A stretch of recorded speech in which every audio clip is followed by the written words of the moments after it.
Buenas tardes, mi nombre es Jorge Eduardo Ley Herrera, soy miembro del Grupo Estudiantil contra Enfermedades Neurológicas de la Facultad de Medicina de la Universidad Autónoma de Nuevo León y hoy vamos a ver el tema de enfermedades infecciosas del sistema nervioso central.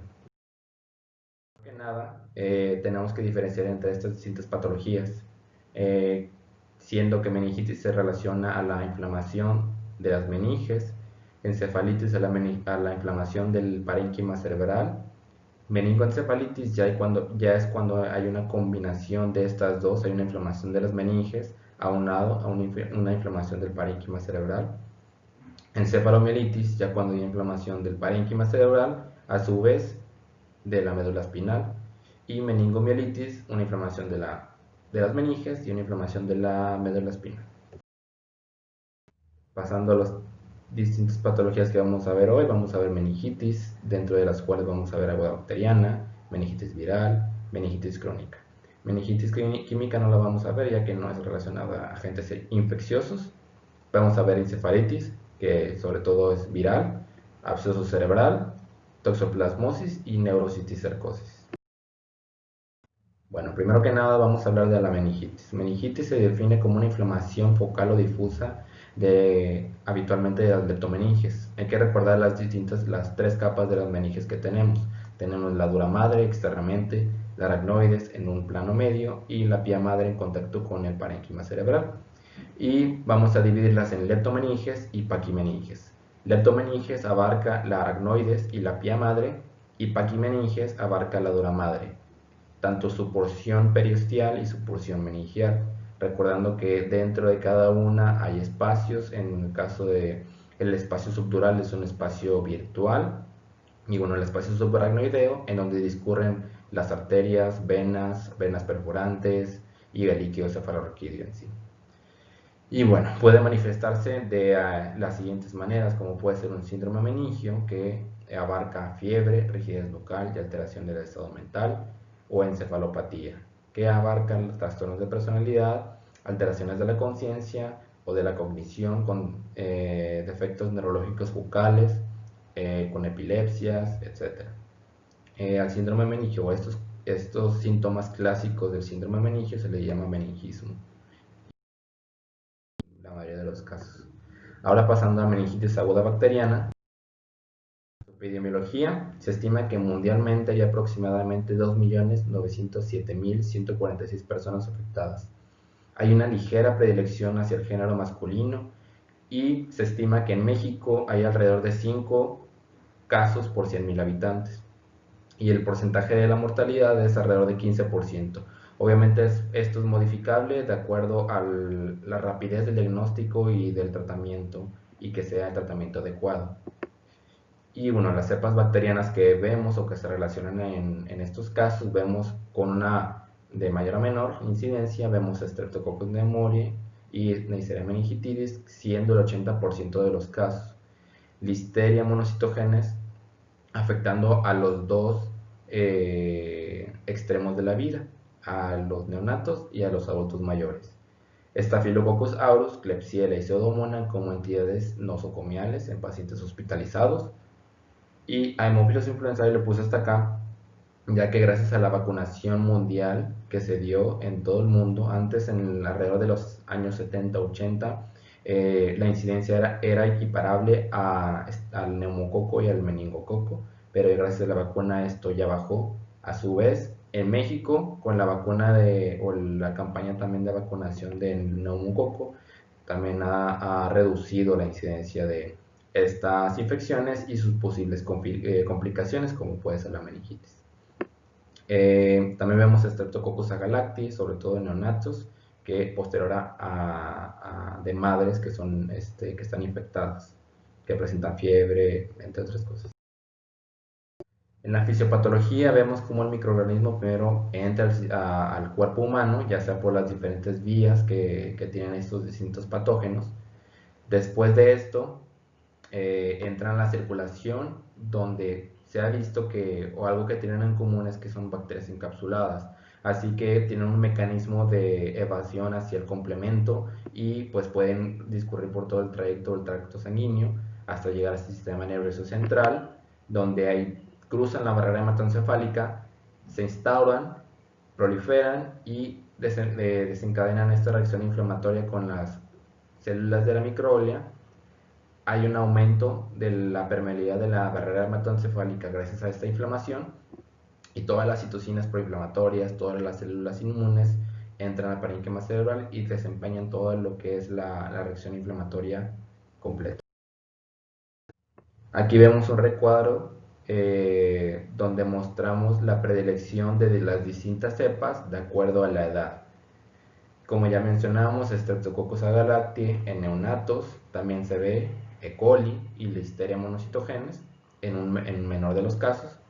A su vez también Listeria en los adultos mayores, y el mayor porcentaje de los casos, como también mencionamos, está el neumococo y el meningococo. Aquí está también la predilección que tenía Haemophilus influenzae, sobre todo en infantes, y bueno, ya gracias a la vacunación también esto se ha reducido. Y otros bacilos gram negativos, como puede ser Klebsiella, E. coli, vemos también predilección sobre todo a adultos mayores que están hospitalizados. Y bueno, esto también es un recuadro que nos figura toda la fisiopatología ya completa, desde la colonización de la mucosa, el paso a través del torrente sanguíneo, su bacteriemia, la invasión de las meninges, la supervivencia y la posterior inflamación.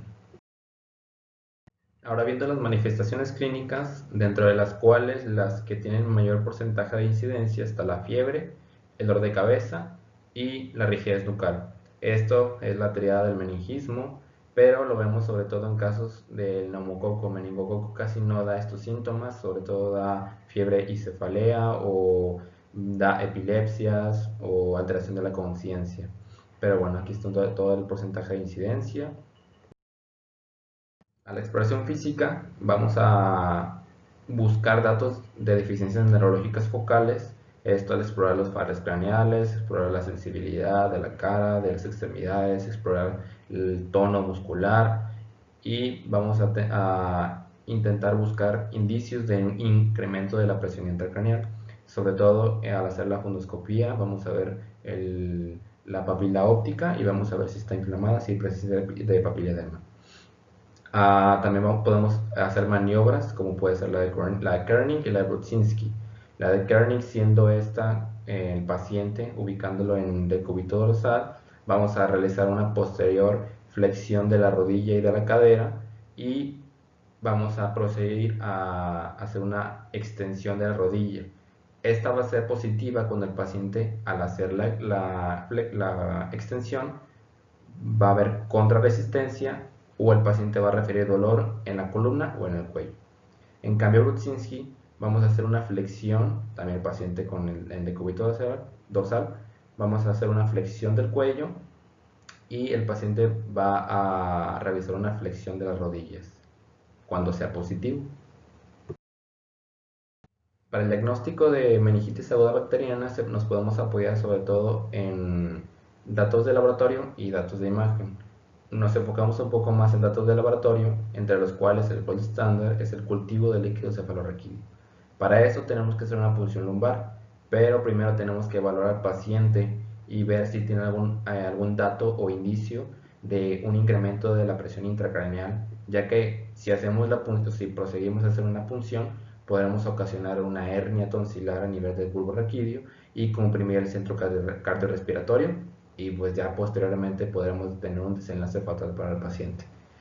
En el líquido cefalorraquídeo podemos evaluar valores como las proteínas, la glucosa, leucocitos para ver si hay inflamación, la tinción de Gram para ver si es gram positivo o negativo, PCR para cepas o agentes etiológicos que hayan salido negativos para cultivo, o que en el estudio de líquido cefalorraquídeo hayan dado datos inespecíficos. También nos podemos dar o apoyar sobre todo en la medición de la proteína C reactiva para ver datos de inflamación, y pruebas de aglutinación en látex, casi no se usa, pero también igual para agentes que sean muy difíciles de identificar. Bueno, este es un estudio de líquido cefalorraquídeo. Vemos distintas patologías, entre las cuales la que nos llama ahorita la atención es la meningitis bacteriana aguda, en la que vamos a ver un incremento muy grande de los leucocitos en el líquido cefalorraquídeo. Sobre todo van a ser polimorfonucleares, las proteínas van a estar aumentadas y la glucosa va a estar disminuida. Estos son datos de una infección bacteriana. Bueno, el tratamiento se tiene que instaurar de una manera rápida y de una manera eficiente. Así que cuando hay una sospecha, una ligera sospecha, sobre todo de una meningitis aguda bacteriana, se tiene que instaurar un tratamiento empírico después de haber hecho la punción lumbar. Este tratamiento empírico es a base de cefalosporinas de tercera generación o meropenem. Las cefalosporinas de tercera generación que podemos usar puede ser ceftriaxona o cefotaxima. Cuando ya se haya identificado el agente etiológico, dependiendo de la causa, como puede ser para Streptococcus y Haemophilus influenzae, puede darse también una cefalosporina de tercera generación más vancomicina, esto por la resistencia que tiene sobre todo Streptococcus pneumoniae. Para infecciones como Neisseria se puede dar penicilina o ampicilina. Para listeria y Streptococcus agalactiae puede darse penicilina más gentamicina. Y se ha discutido mucho el uso de corticosteroides, sobre todo de dexametasona. Hay diversos estudios que favorecen, que han mencionado que disminuye las complicaciones que tiene esta enfermedad. Hay otros que dicen que no disminuye ninguno. Hasta ahorita, dentro de todos los estudios, y aquí en México, sobre todo en las guías de práctica clínica, mencionan que tenemos que usar dexametasona, esto para pues disminuir la inflamación y disminuir a su vez las complicaciones o las secuelas que puede dar. También en casos de un incremento de la presión intracraneal podemos dar manitol, esto para pues, disminuir esta presión. Y bueno, las complicaciones que puede tener, entre ellas están las crisis convulsivas recurrentes, hidrocefalia recurrente, parálisis, ceguera, shock, el síndrome de Whitehouse-Frederickson, sobre todo en infecciones por meningococo, que este síndrome abarca una hemorragia bilateral de las glándulas suprarrenales. Algo que podemos checar también a la exploración física cuando hay una infección por Neisseria meningitidis es la presencia de un síndrome purpúrico. Y bueno, el paciente también puede presentar o llegar a presentar coma y a su vez paro cardiorrespiratorio y muerte. Un pronóstico. Pasando a meningitis linfocítica o aséptica, vemos que en la epidemiología se estima que hay de 11 a 27 casos por 100.000 habitantes. Como vemos, es un poquito más que meningitis aguda bacteriana, pero lo que las diferencia es que generalmente estas tienen cuadros benignos y autolimitados. Entre los virus comunes que los causan están los enterovirus, que son las causas más comunes de estos, herpes simples, adenovirus, VIH y distintos arbovirus. La fisiopatología, como ya mencioné también en el anterior, depende del agente viral. Puede ser desde una inoculación gastrointestinal o respiratoria y posterior viremia. En caso de los arbovirus, pues, se puede dar por una inoculación directa de la sangre. El virus de herpes simple o herpes o virus de varicela zoster se puede dar por una diseminación anterógrada axonal posterior a una reactivación del virus por algún evento que disminuye el sistema inmune. Y pueden, como en la meningitis aguda bacteriana, diseminan, entran al sistema nervioso central y se replican. Pero aquí la respuesta inflamatoria va a estar dada sobre todo por células monoclonales. Las manifestaciones clínicas que puede dar pueden iniciar como un síndrome de infección, con síntomas inespecíficos de infección viral, como son fiebres, dolor muscular, tos, vómito, pérdida del apetito, y posteriormente ya se van agregando los síntomas clásicos de meningitis, como puede ser cefalea, fiebre, fotofobia y rigidez. El diagnóstico se da por punción lumbar, checando los valores ya mencionados ahorita, y por PCR. el cultivo va a estar negativo y pues la adquisición de grano no va a servir para nada tampoco. Y bueno, aquí está el perfil de líquido cefalorraquídeo. Vemos aquí en meningitis aséptica. Se dice aséptica porque, pues como ya vimos, no podemos identificar el agente en el líquido cefalorraquídeo. Los leucocitos van a estar aumentados, no tanto como en una bacteriana. Los polimorfos no van a estar presentes, va a haber presencia de células mononucleares. Las proteínas van a estar aumentadas y la glucosa va a estar normal o ligeramente disminuida. El tratamiento, sobre todo bueno, para virus como lo es el varicela zoster o herpes simple, se da aciclovir. También, si no se ha identificado muy bien si es viral o bacteriano, se puede dar un tratamiento empírico con los antibióticos ya mencionados, ya que esto pues y si llega a ser bacteriano, pues puede resultar mortal para el paciente si no se trata adecuadamente. Para agentes como el VIH, pues antirretrovirales, y se da un tratamiento sintomático con AINES para el dolor. Las complicaciones, como ya mencionamos, no son cuadros tan mortales, pero a los individuos que afectan más son a los neonatos, causando o pueden ocasionar meningoencefalitis con afectación multiorgánica de necrosis hepática, miocarditis y enterocolitis necrotizante. Pasando ahora con la meningitis. Meningitis crónica se refiere a un cuadro mayor a 4 semanas de evolución. Representa un tercio de los casos de meningitis y es un reto diagnóstico, ya que pues, generalmente a veces no da indicios de algo bacteriano, a veces no da indicios de algo viral, y pues es un poco difícil el identificar el agente etiológico. Entre las causas o las diferentes causas que pueden dar meningitis crónicas está lo que estamos viendo ahorita, que son infecciosos, pero también pueden ser autoinmunes, como pacientes con lupus, neoplásicos o idiopáticos. Los agentes histológicos más frecuentes están entre las bacterias, puede ser Mycobacterium tuberculosis o Avium, Treponema pallidum y Borrelia burgdorferi. En hongos puede verse criptococosis, sobre todo en pacientes inmunosuprimidos, mucormicosis, aspergilosis y candidiasis.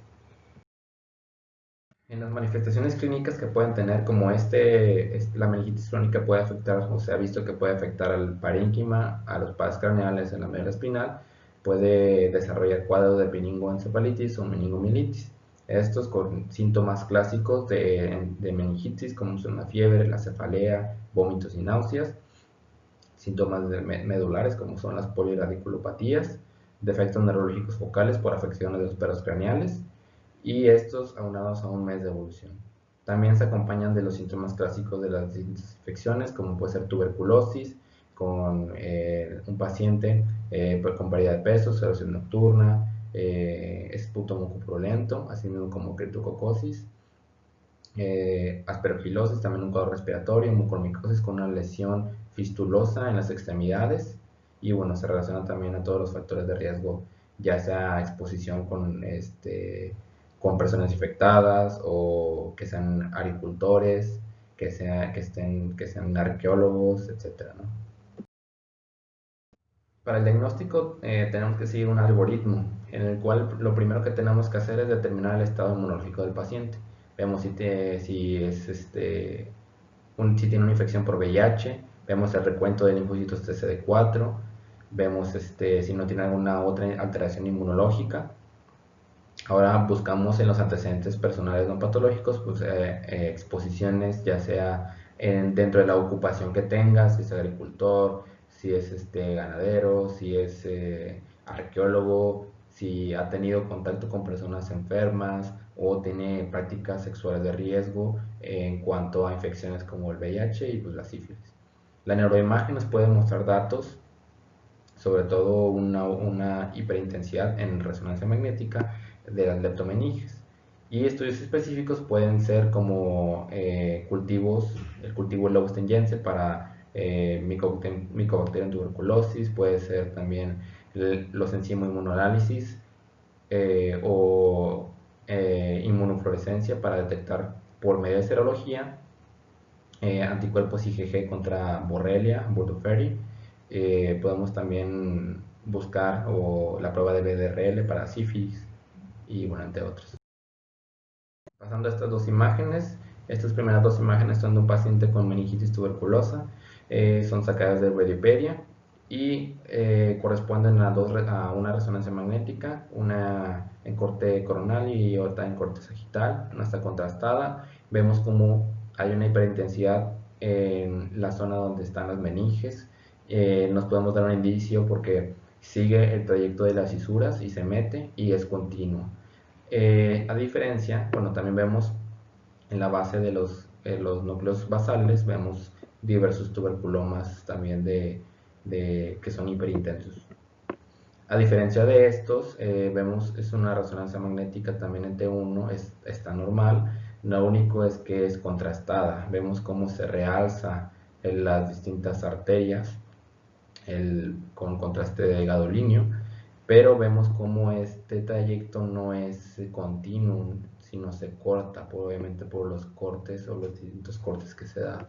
Es una idea que nos podemos hacer para diferenciar entre meninge y entre arteria. Y en el perfil del líquido cefalorraquídeo vamos a ver también un aumento de los leucocitos, vamos a ver no vamos a ver presencia de polimorfos nucleares, sino también de células mononucleares. En caso de las virales son los linfocitos, en caso de tuberculosis o sífilis son las células plasmáticas. Y vamos a ver también un aumento, sobre todo muy grande, en este caso de las proteínas y una disminución de la glucosa. Como ya mencionamos dentro del algoritmo, usamos pruebas de laboratorio y pruebas de imagen, la resonancia magnética y los otros datos de laboratorio que ya mencionamos, como el BDRL, el cultivo en lobos tangentes para tuberculosis, enzima inmunoanálisis o ensayos e inmunofluorescencia para Borrelia, níquel cefalorraquídeo. También, bueno, otros datos que nos podemos ayudar para el diagnóstico es la ventriculitis, la hidrocefalia y pues el traste del trayecto de los pares craneales. El tratamiento depende de la etiología, ya sea tuberculosis, el esquema clásico para tuberculosis, que es con isoniazida, rifampicina, piracinamida y etambutol por 2 meses. Después de estos 2 meses se quita piracinamida y etambutol, se deja isoniazida y rifampicina, esto por 7 a 10 meses. Y asimismo se puede acompañar con dexametasona o prednisolona, esto 6 a 8 semanas.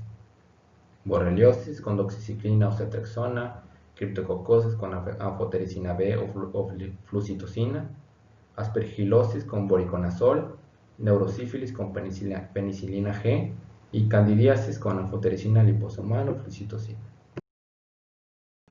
Ahora pasando con la encefalitis. En la epidemiología vemos que hay un total de incidencia de 3 a 7 casos por 100.000 habitantes. Dentro de los agentes etiológicos más frecuentes están el virus de herpes simple, varicela zoster o citomegalovirus. Arbovirus se da sobre todo en las pandemias y los enterovirus. En la fisiopatología, dependiendo del agente etiológico, ya se han dado casos de herpes, varicela zoster, vemos como hay un transporte axonal y los otros pueden ser por viremia y bueno, pasan igual la barrera hematoencefálica, proliferan y pues las manifestaciones clínicas aquí van a ser un cuadro de encefalopatía con alteración de la conciencia, defectos neurológicos focales, puede también tener epilepsias, sobre todo con auras auditivas o olfativas, esto es en caso de una infección por herpes simple, ya que tiene predilección a los lóbulos temporales. Puede también tener afasias, cefalea y al realizar la exploración física se tienen que obtener o buscar datos de defectos neurológicos focales, hemiparesias, parestesias, ataxia. Para el diagnóstico se hace un electroencefalograma, esto para ubicar en dónde están las convulsiones, como ya mencionamos, el virus de herpes simple 1 puede alojarse en los lóbulos temporales, como está en esta imagen. Esta imagen también es sacada de Radiopedia, y puede ocasionar esas convulsiones. El PCR del icosefalorraquídeo para casos para identificar virus de herpes simple, de varicela zoster, transcriptasa reversa en dado caso de los arbovirus o de los virus de ARN. Y los estudios como son la resonancia magnética o el TAC también son de mucha utilidad, como en esta imagen, que es una resonancia magnética en secuencia de FLAIR. Vemos aquí como por la ínsula de Rayleigh vemos una hiperintensidad que corresponde a lo que es la afección, el edema y todo eso. Vemos ahora una también resonancia magnética, pero ahora esto es en T2, vemos cómo está el líquido cefalorraquídeo hiperintenso, y también igual en todo el espacio subaracnoideo está hiperintenso, y vemos cómo hay una lesión hiperintensa también en esta zona del lóbulo temporal. Para el tratamiento de la encefalitis viral, también depende de la etiología. Vemos como para herpes simple o varicela zoster damos aciclovir o valaciclovir. Para VIH, los antirretrovirales y citomegalovir damos aciclovir o foscarnet. El pronóstico es generalmente pobre, es una afección altamente mortal. Algunos factores que predisponen a un desenlace fatal pueden ser un Glasgow menor a 8, un adulto mayor o un estado de inmunosupresión. Y el retraso de 24 horas también es un factor que interviene mucho en el pronóstico del paciente. El absceso cerebral se define como una colección infecciosa en el parénquima cerebral. Puede ser focal o múltiple.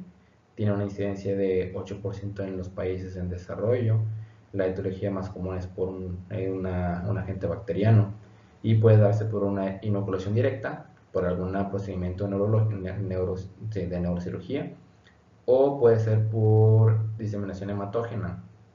En el caso de una inoculación directa, da focos únicos, y en caso de una diseminación hematógena por alguna endocarditis, etc., da focos múltiples. Y la fisiopatología, pues la lesión se localiza, se puede encontrar en cualquier área del parénquima cerebral, como una inflamación de cerebritis. De 1 a 3 días se le menciona como cerebritis temprana, de 4 a 9 cerebritis tardía, 10 a 13 se empieza a encapsular la lesión, y después de 14 ya es una encapsulación tardía. Aquí, dependiendo de los factores de riesgo o del origen, es la localización, como vemos en sinusitis o periodontitis, sobre todo en lóbulos frontales, otitis media o mastoiditis, temporales. Hematógeno pues es múltiple, como ya vimos, por causa de diseminación por pulmón, abdominal o endocarditis. Y trauma penetrante o post neurocirugía es en la lesión o relacionado a la lesión. Y los distintos entidades como puede ser Streptococcus, Staphylococcus aureus, bacterioides, Pseudomonas y entre otros. Las manifestaciones clínicas: cefalea, sobre todo en el lado del absceso, síntomas de incremento de la presión intracraneal, papiledema, vómito proyectil, confusión, crisis convulsivas, fiebre y focalización neurológica. Para el diagnóstico se usa lo que es cuando hay datos de incremento de la presión intracraneal, en los estudios de imagen como es la resonancia magnética y el TAC, sobre todo contrastados estos dos, el TAC con yodo y la resonancia con gadolinio, y estos se pueden hacer previos a la punción lumbar para estudiar líquido cefalorraquídeo. Vemos en estas tres imágenes son de un mismo paciente con un absceso cerebral. Es la primera imagen, la de la izquierda, es una imagen en T1, y vemos como una lesión hipodensa con edema, con un edema un poco más una lesión hipointensa con un edema un poco más hipointenso en relación a la lesión. Después, esta también es una T1, pero ya está contrastada. vemos como esta lesión en la periferia se resalta. Esto lo podemos diferenciar o es muy adecuado porque en cuestiones de algún tumor primario, esta hiperintensidad sería sobre todo en el centro y sería una lesión heterogénea. Aquí vemos como en la periferia está la cápsula, está eh, hiperintensa, y vemos como la lesión está hipointensa en T1. En T2 vemos como la lesión es hiperintensa por su componente líquido. Para el tratamiento se puede dar un tratamiento empírico, esto con metronidazol más penicilina G, también dependiendo del origen de este absceso, ya sea si es periodontal, por sinusitis o por otitis, se da penicilina G o ceftriaxona. Hematógena se puede dar vancomicina más metronidazol, y para posterior a la neurocirugía o un trauma penetrante se puede dar vancomicina, ceftazidima o meropeneo. Se puede acompañar con dexametasona para reducir la inflamación, y su posterior drenaje quirúrgico cuando está generando un efecto de masa muy importante, causando herniaciones o hidrocefalias. Y la toxoplasmosis es una enfermedad causada por un parásito intracelular obligado, que es Toxoplasma gondii. Su transmisión es a causa de la ingesta de los ovocitos, estos por la ingesta de agua contaminada, carne, o por inoculación directa por una mala higiene, al manipular sobre todo las heces de los gatos infectados. Y los taquizoides son la forma tisular que vemos ya en el país. En la fisiopatología vemos como el taquizoito, el ovocito entra, luego se convierte en taquizoito, en el torrente sanguíneo circula, hay una respuesta mediada por los linfocitos B y T CD8, cuando las defensas están normales. Estas son la defensa más importante, que causan o ocasionan una citotoxicidad celular dependiente de anticuerpos y contienen la infección. Pero cuando hay una disminución del sistema inmune, todas las citocinas proinflamatorias y todo el mecanismo de citotoxicidad se reduce y empieza a proliferar la infección. Entonces ya es cuando se propaga por todo el sistema, teniendo una predilección por el sistema nervioso central, sobre todo por los núcleos basales. De las manifestaciones clínicas que vemos, tiene fiebre recurrente, convulsiones, cefaleas, déficits neurológicos focales y trastornos neuropsiquiátricos como psicosis, demencia y ansiedad. Y pues se ha reportado que hay casos en los que pacientes han recurrido al suicidio por la misma infección. El diagnóstico también se hace por imagen, algún dato de infección, como puede ser las crisis convulsivas, como puede ser la fiebre, cefalea, nos permiten primero a estudios de laboratorio, identificando el agente por medio de serología, y luego por estudios de imagen, viendo una lesión, como vemos en estas dos son resonancia magnética en T2, vemos como el líquido cefalorraquídeo está hiperintenso, vemos la lesión con un edema vasogénico y muy importante, y vemos cómo tiene esta lesión como con múltiples capas, como encebollado. Y esta otra imagen de la derecha es un TAC en ventana de cerebro, vemos cómo hay una lesión hipodensa en el parénquima cerebral, y así. Vamos también a un algoritmo de diagnóstico, vemos si el paciente tiene cefalea, vemos la neuroimagen, vemos si hay presencia de masas, si son múltiples, o y pues ya proseguimos a lo que es la identificación del agente etiológico, su tratamiento, y bueno, la evolución que tiene, si es favorable o si se tiene que dar otro tipo de tratamiento.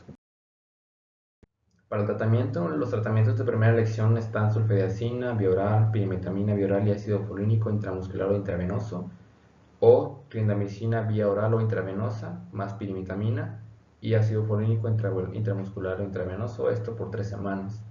El de segunda elección será pirimetamina y ácido fluorínico más uno de estos o de los siguientes, como puede ser cotrimoxazol, atovaquona, acitromicina o dapsona. Y bueno, pasando ya finalmente a la neurocisticercosis, recordando que la neurocisticercosis es una infección dada por la ingesta de carne de puerco mal cocinada o cruda eh, con las tenias, ¿no? Ya después proliferan en el sistema gastrointestinal del individuo, donde ya secretan por medio de las heces fecales los huevos embrionarios, que a su vez, al ser otra vez secretados por el mismo individuo u otro individuo, ya es cuando estos eh, al pasar el organismo se transforman en las oncosferas y son las que ya se van diseminando por cualquier órgano, sobre todo tiene una predilección para los músculos, el sistema nervioso central o los ojos. Hay diferentes fases de la neurocisticercosis, como puede ser la vesicular, la coloidal, la granulomatosa o ya cuando está calcificado. La vesicular o quística hay una tolerancia inmunitaria, hay leve reacción inflamatoria. Ya en la coloidal ya la respuesta inflamatoria está más acentuada, hay una muerte del parásito y pues es también la que ocasiona toda la sintomatología. La granulomatosa es cuando ya el quiste se retrae y hay una absorción de líquido, y la calcificada ya nada más es una involución del quiste y una posterior mineralización de esto, nada más se puede apreciar el escólex ahí. Y distintas características en resonancia magnética.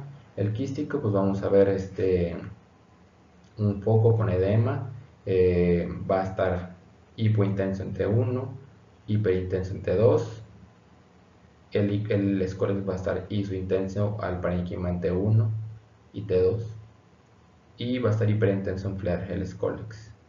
Después en la vesicular con la coloidal, el edema vasogénico va a estar también aumentado por este aumento de reacción inflamatoria, y el quiste también va a ser hiperintenso en T2, y ya después cuando se calcifica va a ser hipointenso en T2 y va a ver nada más verse el escólex. Las manifestaciones clínicas sobre todo son crisis convulsivas en el 70% de los casos. También pueden presentar síntomas de incremento de la presión intracraneal, ya que esta infección puede alojarse tanto en el parénquima, en los ventrículos, en la médula espinal, puede ser múltiple, así que puede hacer, en dado caso de que haya muchos quistes, puede dar un efecto de más. Y también puede dar datos de meningismo o encefalitis en peores casos. Para el diagnóstico se dan con criterios absolutos, menores, mayores, epidemiológicos, y una confirmación diagnóstica con métodos de imagen. Entre los criterios mayores están la decisión sugestiva con examen de neuroimagen, anticuerpos anticisticerco y resolución espontánea al tratamiento. Y bueno, se dice que son dos criterios mayores para el diagnóstico. En la neuroimagen vemos como en resonancia magnética, esta es una resonancia magnética en ponderación T1. Vemos cómo son lesiones circulares, quísticas, hipointensas, con un punto isointenso en parénquima cerebral que corresponde al escólex. Este es también igual a una T1, pero es en un corte más arriba, donde vemos aquí ya una lesión en fase vesicular.